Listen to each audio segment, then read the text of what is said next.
vez podermos reunirmos neste lugar para podermos aprendermos mais um pouquinho da palavra do Senhor Jesus. O texto que nós lemos não é um texto desconhecido para quem estuda, né, irmão? Para quem estuda a palavra, não é um texto desconhecido. Porém, para quem não estuda, não sabe pronunciar o correto desse texto do que aconteceu realmente nesse dia de Pentecostes. Pentecostes, que a tradução Pentecostes significa 50, porque foi após 50 dias da Páscoa que aconteceu a promessa esperada, da qual Jesus deixou claro para os seus discípulos que eles não se ausentassem de Jerusalém. Está em Atos dos Apóstolos, capítulo 1. Não se ausente de Jerusalém até que do alto seja revestido de poder. Isso aqui é algo extraordinário, porque estava equivalente 120 pessoas, não exatamente, não posso afirmar categoricamente a quem afirme, mas quem estuda sabe que não há essa definição concreta de 120 pessoas que estavam ali. Porém, equivalente, que pronunciam 120 pessoas, mas não é um número ou uma numerologia correta para se dizer foi essa quantidade de pessoas. Então já é um primeiro ponto que eu quero passar aqui para os irmãos. O segundo ponto importante para conhecimento dos irmãos é que esta casa aonde aconteceu o Pentecostes foi a mesma casa que foi realizada a última Santa Ceia.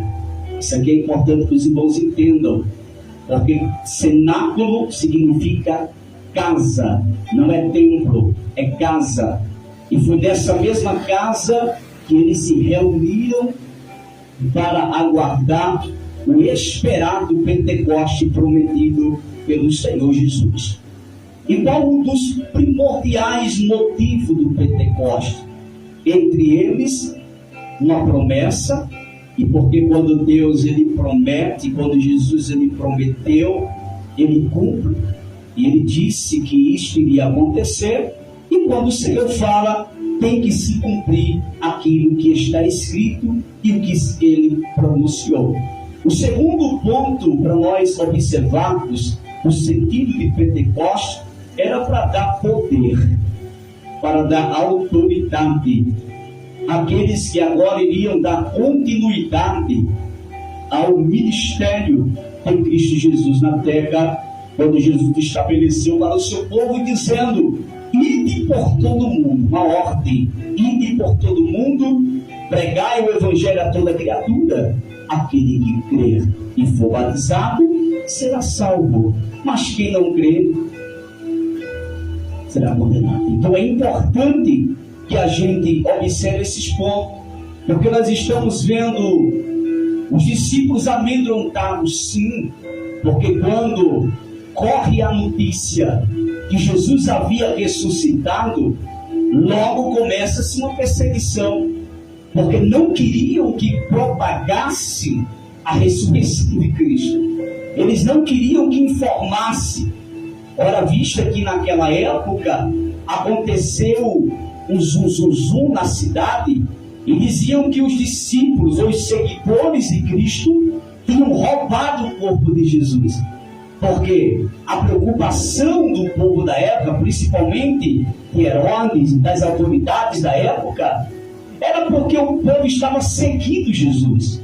Era porque o povo estava professando a fé que ele era o Filho de Deus. E isso não queriam que anunciasse. Logo Jesus deixou claro e esclarecido que ele iria morrer, mas que ele iria ressuscitar. E como eles sabiam que Jesus tinha dito isso, tinha falado isso, tinha pronunciado isso. Logo, eles vão dizer: nós temos que parar esse povo. Nós temos que calar esses seguidores do Nazareno aí. Porque eles estão informando. Isso aqui é estudo, tá, irmão? Isso é para quem estuda. Eu estou falando aqui é para quem estuda. E eles diziam: nós temos que calar este povo, porque não se pode continuar falando que esse Jesus ressuscitou. Então o que acontece? Os discípulos agora vão ser perseguidos. E a maior prova é que Estevão foi um dos que foram mortos na praça pública, porque ele pronunciava a Cristo Jesus, a ressurreição de Cristo.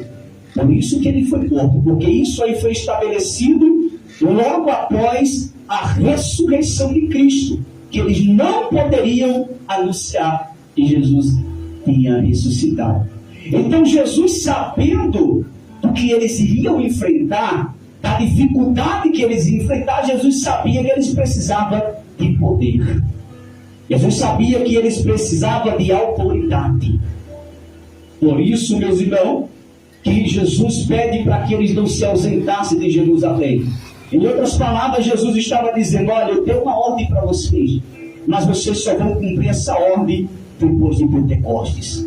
Vocês só vão cumprir essa ordem quando vocês receberem poder. Perceba que eles estavam dentro de um cenáculo, de uma casa. Eles estavam amedrontados. Eles estavam com medo. Porém, quando acontece o Pentecoste, a primeira coisa que acontece na vida deles foi uma coragem incomparável. Aqueles que estavam dentro de um cenáculo escondido, com medo da perseguição, eles agora saem para fora sem medo e começam a pregar.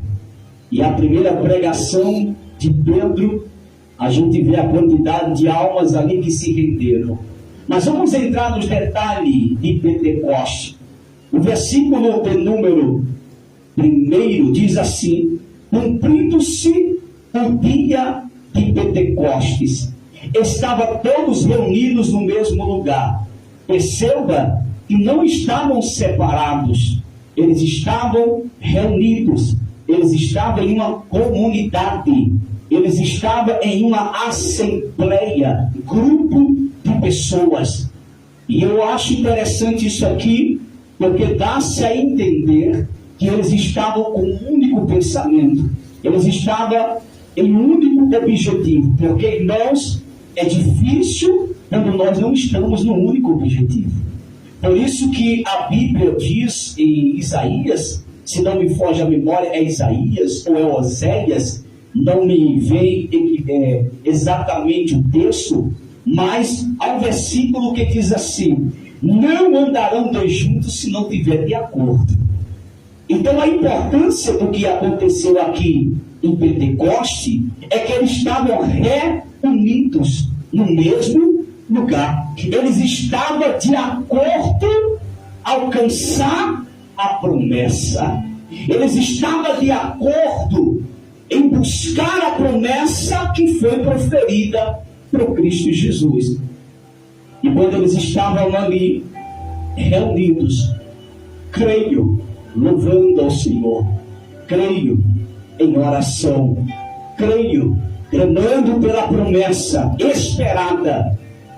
O versículo de número 2 diz: e de repente. Eu acho lindo essa expressão de repente, porque o de repente não tem uma definição. Da mesma forma que aconteceu em Atos dos Apóstolos, quando Paulo e Silas estavam presos, e fala o texto: e de repente sobreveio. Então são duas observações a serem feitas na Bíblia, essa expressão de repente.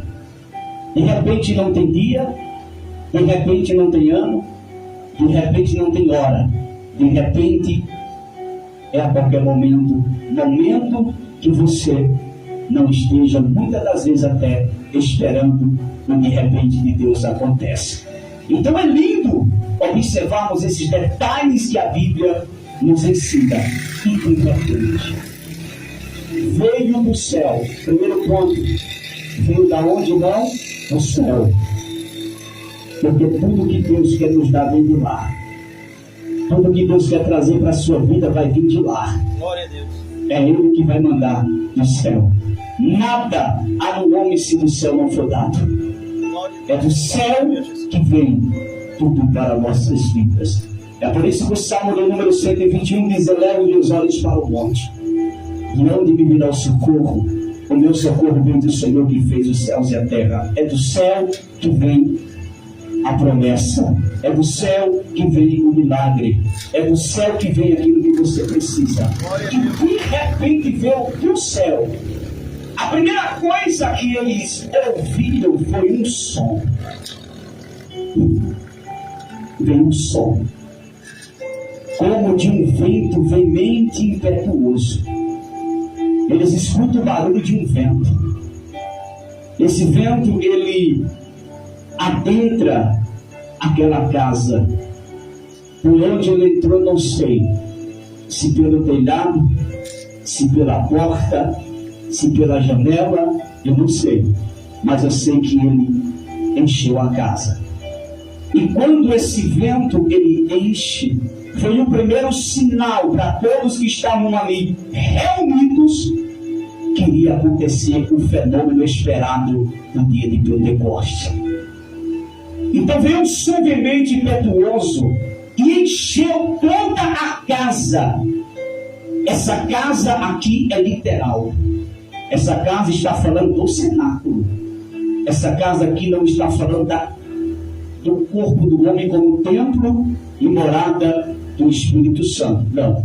Essa casa que foi enchida aqui neste momento, é importante que os irmãos entendam aqui, foi a casa em que ele estava. O vento entra e sopra, e eles escutam o barulho ecoando dentro da casa.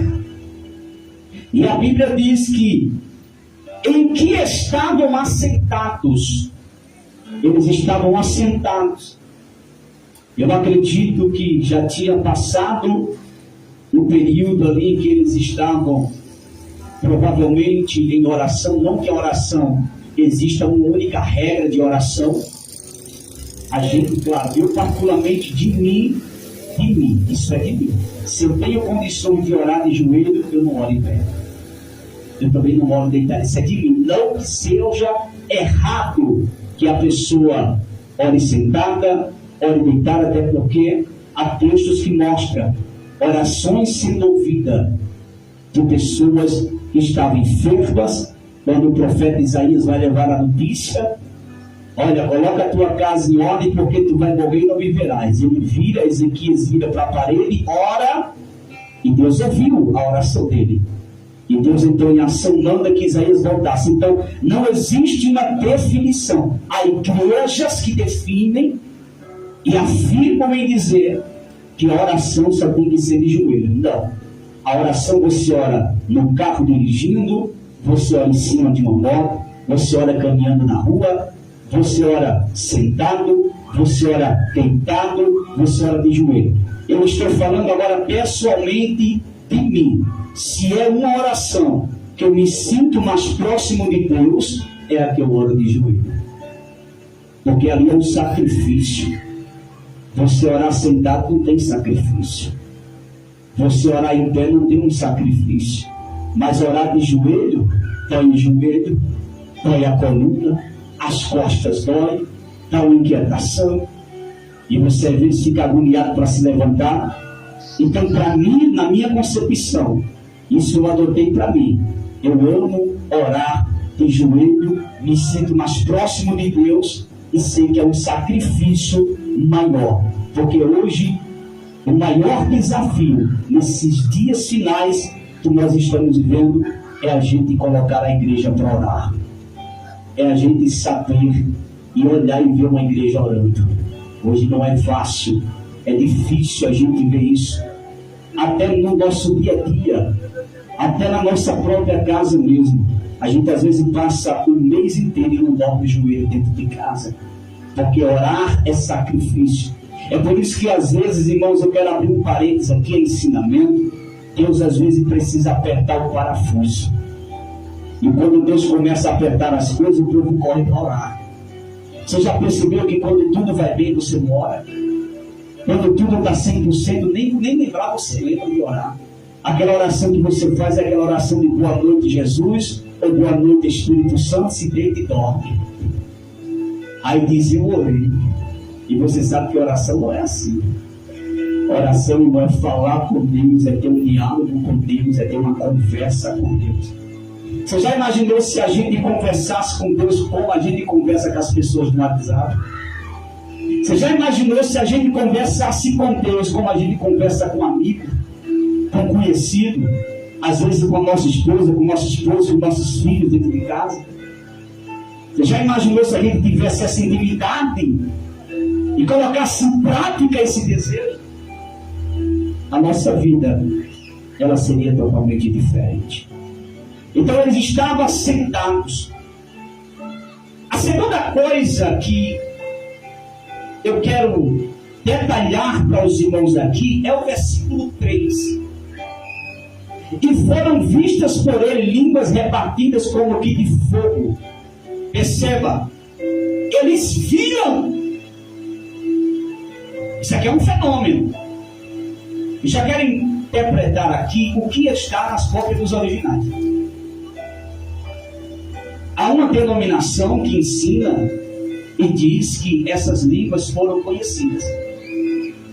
Porque as nações que estavam ali entenderam as línguas. Então, para eles, é uma língua, foi um fenômeno que aconteceu mais de línguas conhecidas. Vamos com calma. A primeira coisa que a gente tem que entender é que dentro das cópias dos originais, aqui não tem uma língua definida. Na cópia dos originais está grossolalia. A grossolalia não define uma língua. Não dá a definição de língua. Então, já quebra-se aí essa interpretação. O ponto a ser visto aqui que foi uma língua desconhecida, uma língua misteriosa. Eu quero fazer uma pergunta aqui. Alguém já viu língua de fogo voando por aí? Não. Mas nesse dia eles viram línguas de fogo pousarem sobre eles. Se é língua de fogo, é língua misteriosa. Porque eu só conheço língua de carne. De fogo, aconteceu aqui no dia de Pentecostes e acontece ainda hoje na vida de quem crê.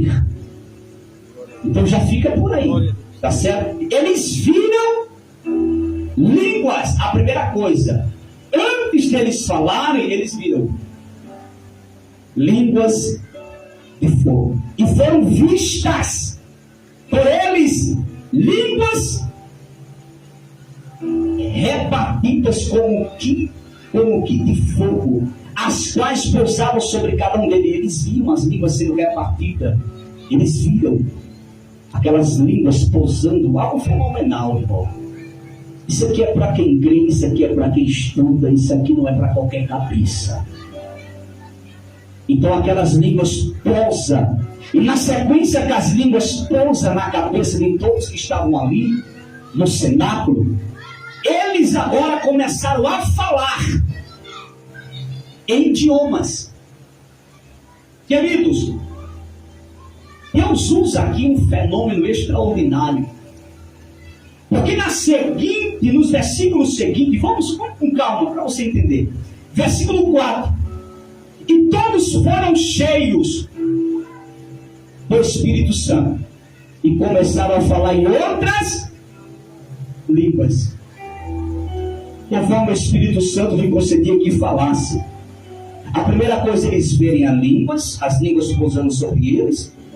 Após o momento que eles verem as línguas, eles foram cheios. Porque batismo com o Espírito Santo é um revestimento de poder. Uma pessoa, quando ela é batizada com o Espírito Santo, ela tem mais coragem. Uma pessoa, quando ela é batizada com o Espírito Santo, ela não tem medo de falar de Jesus. Ela não tem medo de evangelizar, seja quem for. Pode ser a pessoa que for, da fé que for, ela não tem medo de falar, porque há um poder que aviva ela Há um poder que incentiva ela e incentiva ele de falar. Glória a Deus. Isso aqui é algo extraordinário. Vou ler novamente. E todos foram cheios. Todos foram cheios do Espírito Santo. E todos foram cheios do Espírito Santo e começaram a falar em outras línguas, conforme o Espírito Santo lhe concedia que falassem, porque era o Espírito Santo que concedia que eles falassem. Há uma certa religião que eles ensinam a falar em línguas. Eles se reúnem e começam a falar em línguas, e na verdade aquelas línguas realmente são línguas estranhas mesmo, porque do céu não é. A língua do céu ela é diferente, irmão. O crente, quando ele é batizado pelo Espírito Santo, ele recebe idiomas diferentes. E é um idioma tão lindo. Então perceba, houve um fenômeno, deixa eu abrir um parênteses aqui, houve um fenômeno na cidade de Catende, no ano de 2022. Tinha um irmão que ele veio visitar a cidade de Catende e ele era dos Estados Unidos. E ele foi participar de um ciclo de oração com a família dele. Isso não é uma conversa, isso é um testemunho verídico.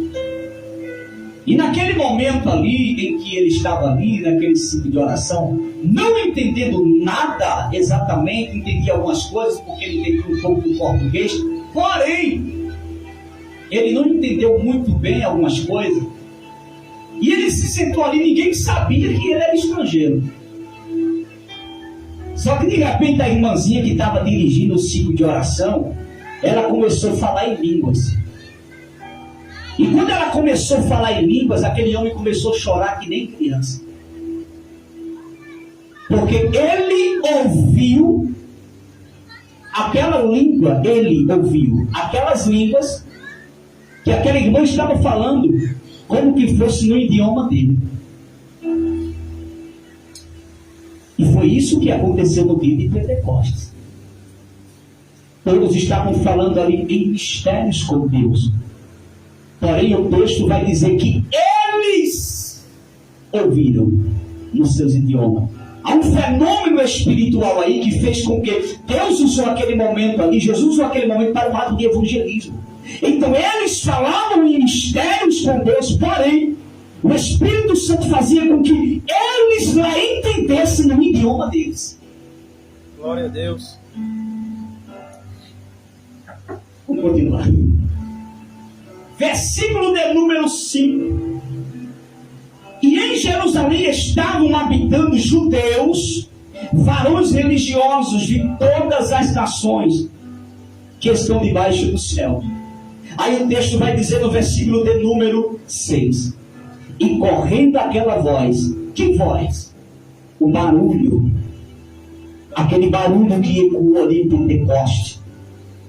Eu não sei se os irmãos eu acredito que sim, quem já presenciou o batismo com o Espírito Santo, sabe que é barulho. Quando Jesus batizou 9 de uma vez lá em Barbatiras, na época, isso eu falo da época, mas tem pouco tempo aí, recentemente foram 3, mas de um tempo atrás aí foram 9 de uma vez, e o barulho foi grande. Eu, quando fui batizado com o Espírito Santo, na época, estava eu e a Vaneildo na igreja. E tinha 3 a 4 irmãs orando em culto de oração de quarta-feira. Jesus batizou Vaneildo com o Espírito Santo do meu lado. Em seguida fui batizado também. A gente fizemos ali. A gente foi posicionado pelo Espírito Santo. Mas o barulho foi tão grande que parecia que a igreja estava cheia. Eu andava a igreja todo dia de joelho e não sentia o joelho. É algo extraordinário. Quem já foi sabe. E naquele momento que você recebe aquela primeira descarga do céu, o negócio é diferente. ao decorrer do tempo, você vai tendo até aquele mais controle. Mas na hora, é por isso que você vê tamanco voar. É por isso que você vê pessoas pulas, salta, rodopeia, diante desse momento que recebe o batismo do Espírito Santo. Porque é um poder que a gente recebe extraordinário na vida. Só que ao decorrer do tempo, a gente vai adquirindo sabedoria e a gente vai conseguindo conter nestes momentos aí. Ou seja, a gente vai adquirindo um certo amadurecimento. Aí eu vou ler com os irmãos aqui, porque o versículo 6 diz que aquela voz corria, e o barulho foi grande. E quando aquela voz corre, porque tem gente que pensa que barulho na igreja espanta o povo. Eu acho estranho é silêncio na igreja. Aleluia. E quando eu falo de silêncio na igreja, eu estou falando de uma igreja que ela é pentecostal. Uma igreja que ela é pentecostal e você vê um silêncio, irmão, pode ter certeza que ela está entrando já no neopentecostalismo. Aleluia. Para depois se tornar uma igreja de verdadeiros sepultados. Porque a igreja pentecostal tem que ter poder. Igreja pentecostal tem que ter autoridade de Deus. Igreja pentecostal não pode faltar poder nela. Nós temos que buscar a cada dia esse poder. Glória a Deus. Porque às vezes as pessoas recebem o batismo do Espírito Santo e vão. E não buscam aperfeiçoamento no dom. Recebe o batismo do Espírito Santo, mas tem gente que passa tempo e não fala mais língua não. Porque recebeu o batismo do Espírito Santo, mas não ora mais, pedindo a Deus aperfeiçoamento. Se eu passar um dia sem falar em línguas, eu me preocupo. Quando eu passo um dia sem falar em mistério com Deus, um dia. Porque o dom está em mim. Quando você recebe, o dom está em você. Quando você não consegue falar em mistério, tem algo errado com você.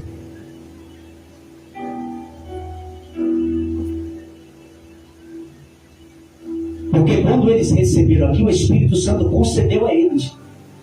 E a partir do momento que o Espírito Santo concedeu a eles, eles têm aqueles idiomas em si. Aqueles idiomas estão em você. Aquele dom está em você. Não é algo que Deus dá e você recebe agora e depois sai de você. Não, está em você. A partir do momento que você é batizado com o Espírito Santo, o dom está em você. Então, se você tem dificuldade de falar em mistérios com Deus, saiba que tem alguma coisa de errado com você. Versículo de número 7. E todos pasmavam e se maravilhavam. Porque o barulho de glória, o barulho de mistérios na igreja não espanta ninguém, irmão. Atrai o povo. O que faz com que o povo fique escandalizado com algumas coisas nas igrejas pentecostais são as meninices que fazem. São as palhaçadas que fazem, que não tem nada a ver com o dom recebido.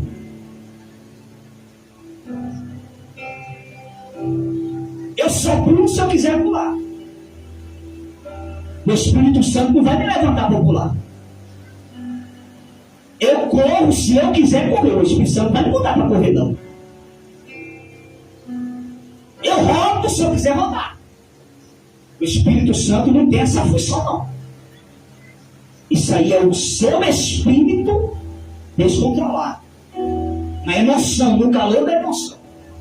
Estou dizendo que é pecado. Quem quiser, quem tem suas pernas, que rode. Depois que cair, lascar a cabeça no chão. Que eu já vi muitos fazerem isso. E ainda dizer que está cheio do poder de Deus. A evidência do batismo com o Espírito Santo é línguas. Não é outra coisa. Eu quero um texto, um versículo bíblico. Quem está me assistindo, eu desafio com um versículo bíblico para dizer para mim outra evidência que existe na Bíblia do batismo com o Espírito Santo, se não o falar em línguas. quando você recebe o batismo com o Espírito Santo, você é revestido de poder. E nesse revestimento de poder você fala em línguas. Eu não consigo entender algumas pessoas que quando vão entregar uma mensagem, faz cara feia. Tem gente que faz cada cara feia para entregar uma mensagem que dá medo. Essas coisas que hoje acontecem nas igrejas pentecostais, e o povo fica escandalizado, irmão. Isso sim traz escândalo, mas o que aconteceu no dia do Pentecoste, não. Atraiu o povo. Mas você vai muitas das vezes para algumas igrejas pentecostais, parece um centro de macumba.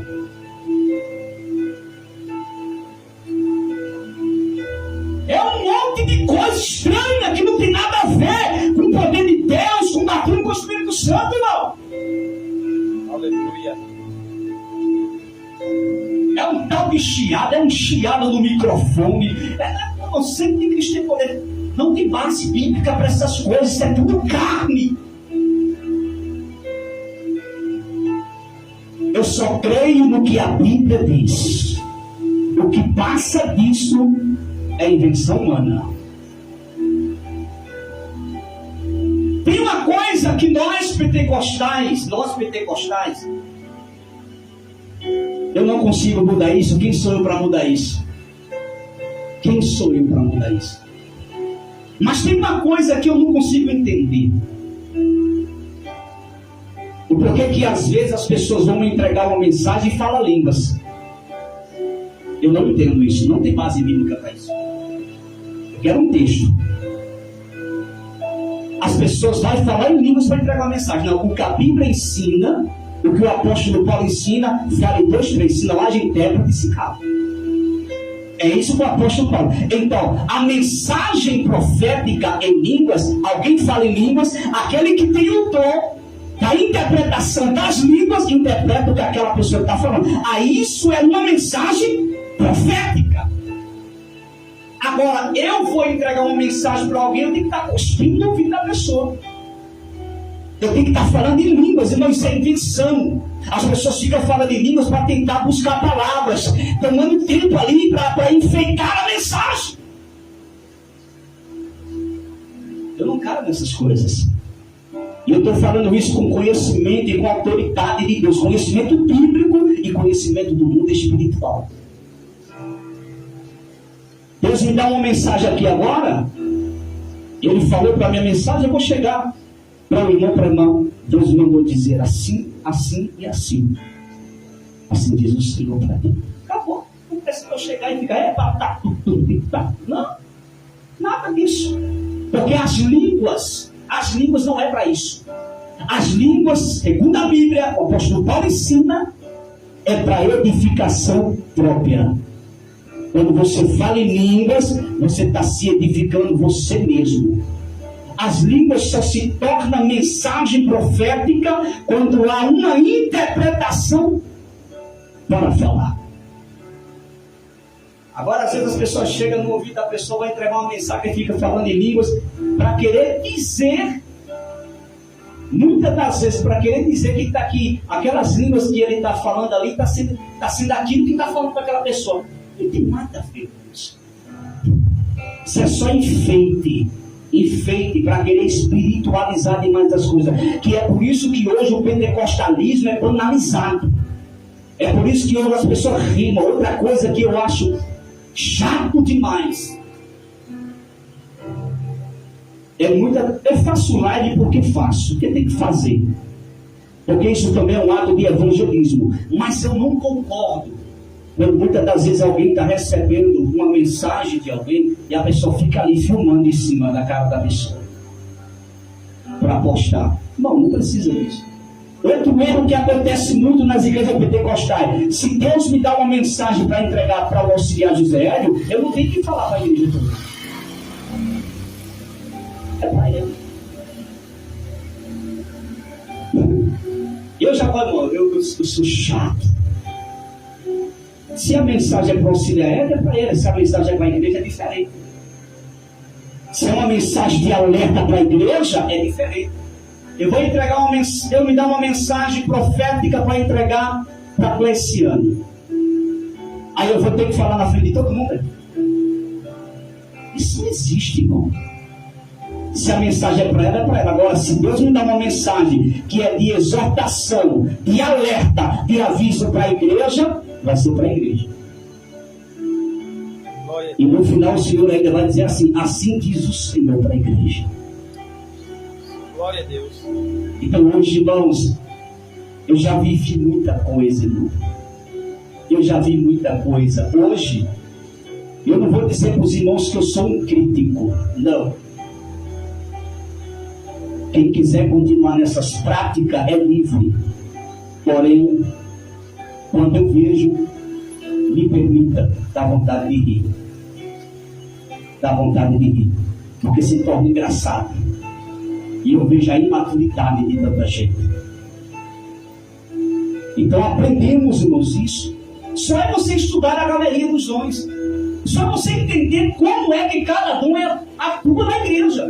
Se você observar o sentido dos dons, como que cada dom se manifesta na igreja, você vai ver que as demais coisas é tudo invenção.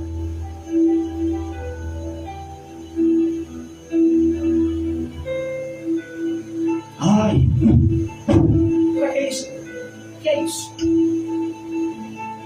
O que é isso?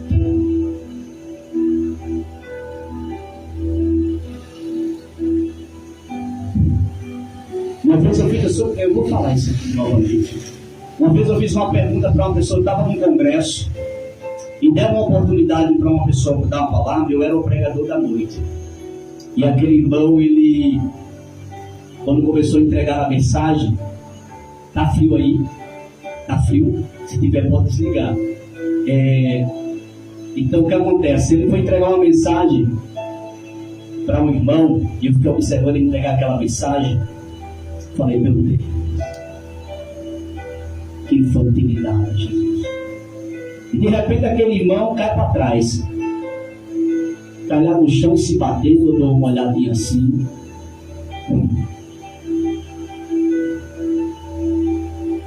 Primeiro que esse negócio, não, de botar a mão na cabeça do cara cair, isso não é de Deus, não. Isso não tem base bíblica. Agora, quando a glória de Deus invade sua vida, que você sente aquele esmorecimento do corpo, você se ajoelha ali, é outra coisa. Agora, botar a mão na cabeça para a pessoa cair.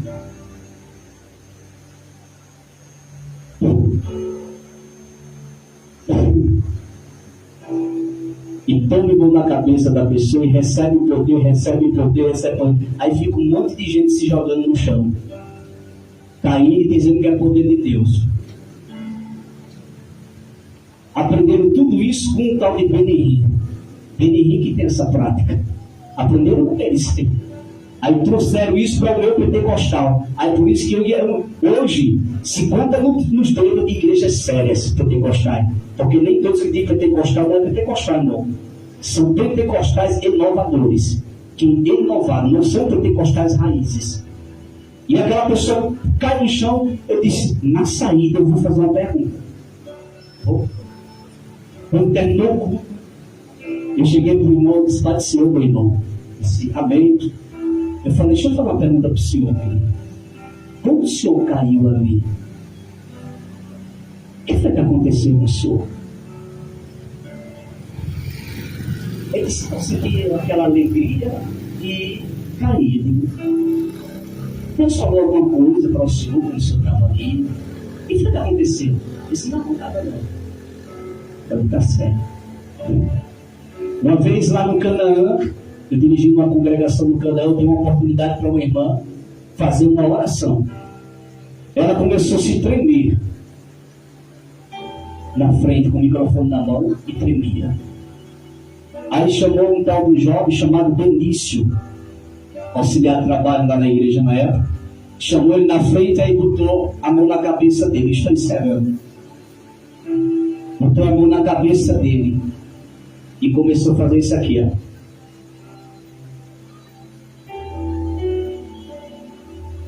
Aí ele vai e cai no chão. Quando ele caiu no chão, foi lá e levanta. de safadeza. Ele se levantou, a irmã botou a Bíblia debaixo do braço e saiu. Eu pensei que ela nem ia vir mais para a igreja. Aí ela viu que errou tanto que no meio do caminho ela voltou e entrou de novo para a igreja. Nunca mais isso aconteceu lá. O que é de Deus, irmão. O que não é de Deus, não é de Deus. Eu só quero uma base bíblica para me dizer que isso é poder. Não tem. Estudar os dons espirituais, você vai entender o que é coisa de Deus e o que não é coisa de Deus. Tá certo, irmão? Então é importante nós termos muito cuidado com esses tipos de inovações. Temos cuidado.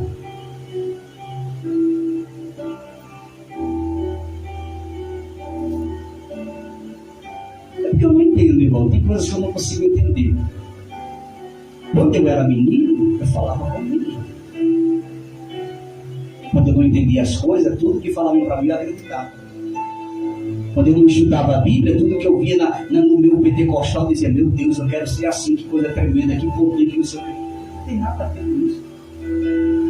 Ser cheio do poder de Deus não é fazer magatice, irmão. Ser cheio do poder de Deus é ter uma vida centralizada, equilibrada, tem palavra, caráter. Isso sim. Porque, irmãos, há um versículo bíblico que diz que nos últimos dias que nós já estamos, há um espírito que está atuando, chamado espírito do engano. E você tem que ter cuidado. Para você discernir hoje, é muito fácil pegar a Bíblia e você abrir a Bíblia, por exemplo, e dizer: a Bíblia diz que temos que examinar tudo, retém tudo bem. Mas você sabe examinar? Como é que se examina? Só se examina com conhecimento. Se você não tem o conhecimento da Bíblia como realmente ela é, como que você vai examinar algo? Se é de Deus e se não é de Deus? Se provém de Deus e se não provém de Deus? Não se arrepiar. Porque arrepiar para mim é febre ou frio. Calafrios. É que nem às vezes as pessoas vão entregar uma mensagem para algumas pessoas e falam: não, eu senti que é de Deus. Quem disse que mensagem é sentimento? Não, eu senti no coração que aquela mensagem ali que fulano falou para mim é de Deus. Não é assim que se entende as coisas de Deus. Porque a Bíblia diz que o coração do homem é enganoso. Conhecer se é de Deus e se não é de Deus é com a Bíblia. É com o conhecimento bíblico, irmão. Se não tem o conhecimento bíblico, é impossível você discernir as coisas. Aí fica comendo gato com lebre. E às vezes trazendo até para a vida. Porque achou bonito, achou interessante e pensa que é assim. Versículo de número 7. E todos pasmavam e se maravilhavam, dizendo uns aos outros: pois que não são galileus todos esses homens que estão falando? Eles se maravilharam. Como, pois, os ouvimos? Porque eles estavam ouvindo os idiomas dele. O Espírito Santo fazia com que eles ouvissem, cada um na sua própria língua, em que somos nascidos. Aí vai dizer as línguas a partir dos versículos anteriores. Mas para a gente ganhar tempo, deixa eu adiantar aqui. Pártulos e medos, elamitas, e os que habitam na Mesopotâmia e Judéia, e Capadócia, e Ponto, e Ásia, e a Frígia, e a Panfília, Egito, e partes da Líbia, junto a Cirene, e forasteiros romanos, tanto judeus como prosélitos, e cretenses e árabes, todos os temos ouvido em nossas próprias línguas falar das grandezas de Deus. não. Aí o versículo de número 12, e todos se maravilhavam, e estavam suspensos, dizendo uns para os outros, que quer isto dizer? Eles ficaram querendo entender o que quer dizer isso.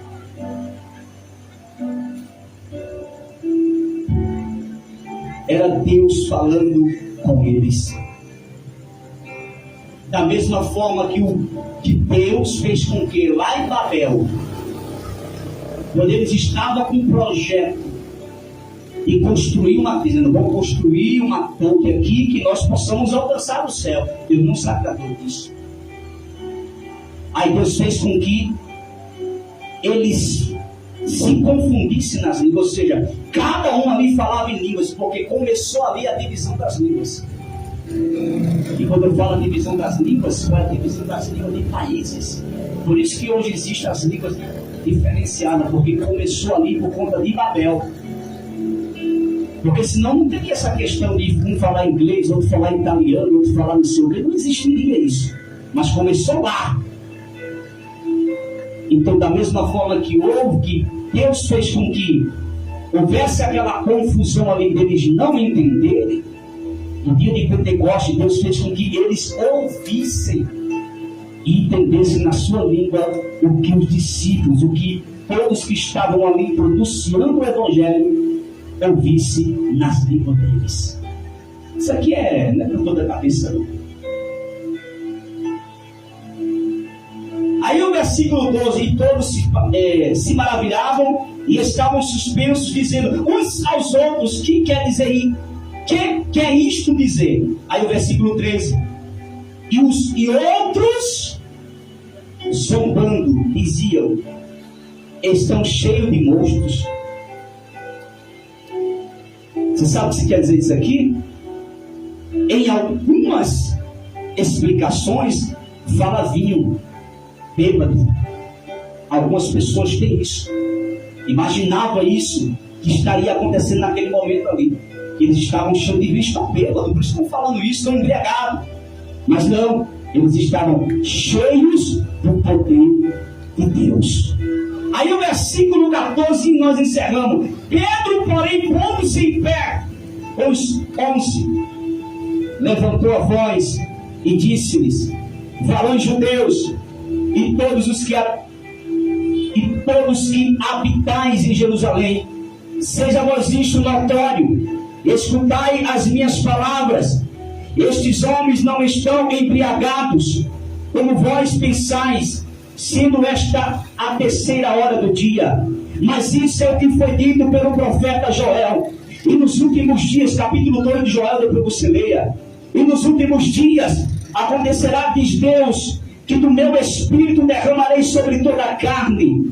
E os vossos filhos e vossas filhas profetizarão, os vossos jovens terão visões, e os vossos velhos sonharão sonhos.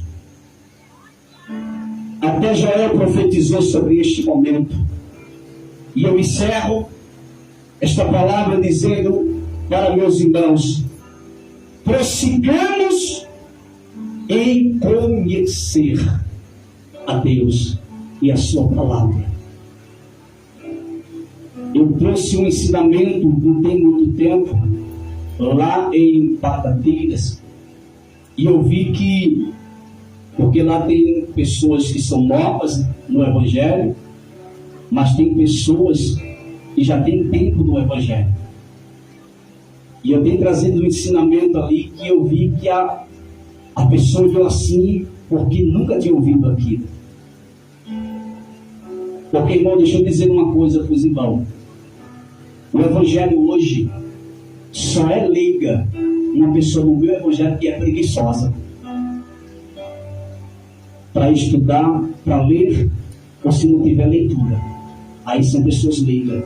Mas quem estuda, hoje a gente vê coisas que os nossos irmãos anteriores faziam que eu não faço, falavam que eu também não falo. Eu particularmente já vi pastor ensinando, pegando aquele texto que está lá em Hebreus, se não me foge a memória, E a Assembleia Universal, a igreja que está escrita no céu, e pegar em cultos de doutrina e dizer: está vendo que a única igreja que está escrita no céu é a Assembleia. Oh, meus irmãos, outra coisa que muitos pastores antigamente, eu respeito muito os pastores de antigamente, mas cometeram muitos erros. Você percebe que a maioria dos jovens hoje, se preocupa muito em estudar, se forma para doutores, engenheiros, vai fazendo as suas formaturas e se formando. No meu tempo, os pastores ensinavam que a gente tinha que se focar na obra. É por isso que tem muitos jovens hoje que não tem uma profissão. Porque o tempo passou, porque os pastores ensinavam antigamente era isso: não, foque na obra, faça a obra, Jesus está voltando, não tem mais tempo para isso. E o jovem colocava isso na mente e esquecia de se preparar. E tem muitos hoje que hoje vivem aí, muitas das vezes fazendo bico, muitas das vezes lutando para ganhar 10 conto, 30 conto, 40 conto, porque não estudaram. Porque os pastores botavam na mente dos jovens na época que eles tinham que só se focar na igreja. Eu falo diferente para o jovem: vá estudar, vá se formar, vá ter uma profissão, faça a obra de Deus com amor, com dedicação, mas não esqueça seu futuro. Porque fazendo a obra de Deus, você não vai ter. Você somente fazendo a obra de Deus, dirigindo o culto, pregando, orando culto de igreja, você vai ser um engenheiro amanhã. Você tem que estudar. Não é só dirigindo um culto, ou sendo um jovem da igreja dedicado na obra, que amanhã você vai ser uma doutora, um médico, mas você tem que estudar.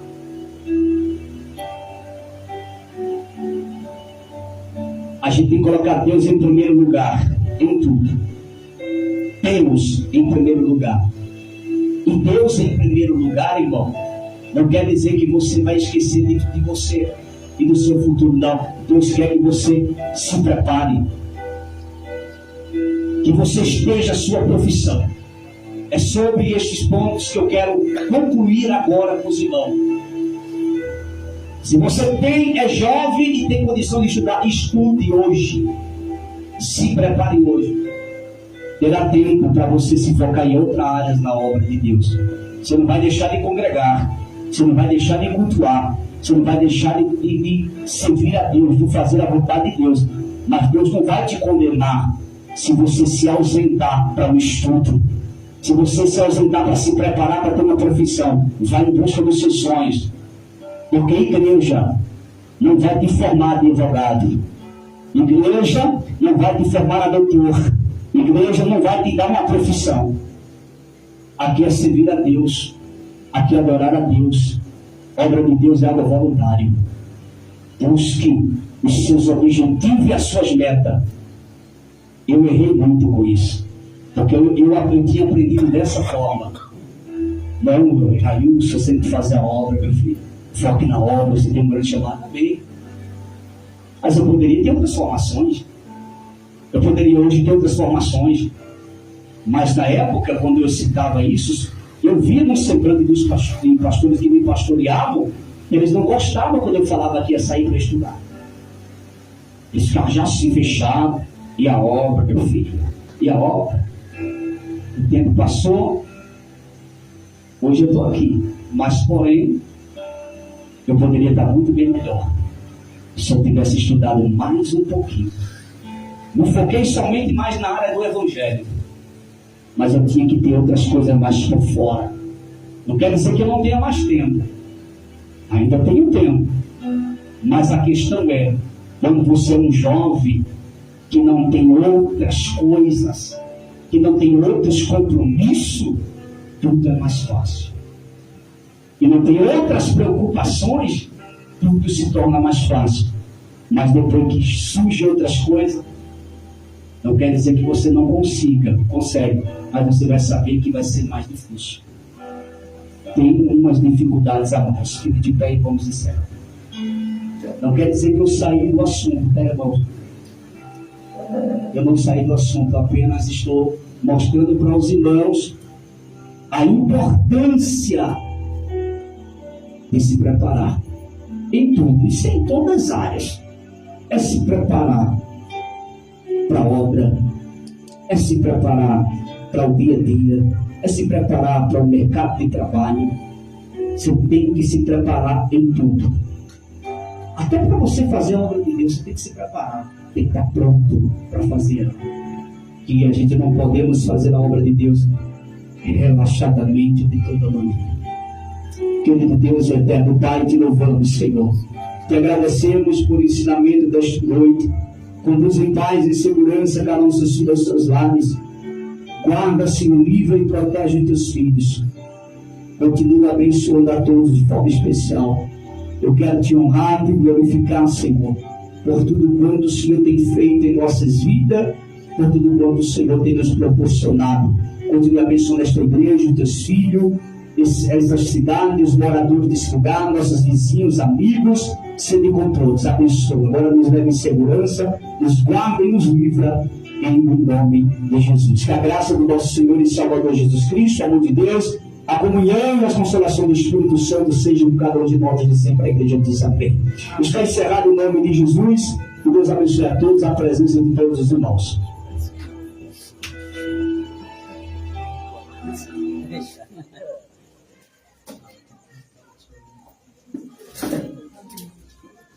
Calor muito da minha vez. Tirar esse tempo para tirar esse tudo lá no pescoço dele. Pode ser uma vida. E lá como é que tá a obra?